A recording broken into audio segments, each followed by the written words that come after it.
Kottayam കുറിച്ചിത്താനത്ത് bike നിയന്ത്രണം വിട്ട് മതിലിലിടിച്ച് വിദ്യാർത്ഥി മരിച്ചു. കുറിച്ചിത്താനം വെങ്ങിണിക്കാട്ട് ആദിത്യ ജ്യോതി 17 മരിച്ചത്. കുര്യനാട് ഉഴവൂർ റോഡിൽ പൂവത്തുങ്കൽ പള്ളിക്ക് സമീപമായിരുന്നു അപകടം. വിദ്യാർത്ഥി ഓടിച്ചിരുന്ന ബൈക്ക് നിയന്ത്രണം നഷ്ടപ്പെട്ട് സമീപത്തെ മതിലിൽ ഇടിക്കുകയായിരുന്നു. ബുധനാഴ്ച രാത്രി 10 മണിയോടെയായിരുന്നു സംഭവം. കൂട്ടുകാരന്റെ ബൈക്കുമായി കുര്യനാട് ഭാഗത്തേക്ക് പോയി തിരികെ വരുന്നതിനിടെയായിരുന്നു അപകടം.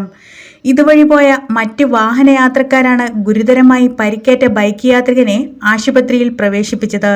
ബൈക്ക് പൂർണ്ണമായും തകർന്ന നിലയിലാണ്. നാട്ടുകാർ വിവരമറിയിച്ചതനുസരിച്ച് പോലീസ് സംഘം സ്ഥലത്തെത്തി.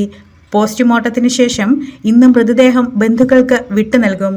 സംഭവത്തിൽ പോലീസ് കേസെടുത്തു. News desk, Kottayam.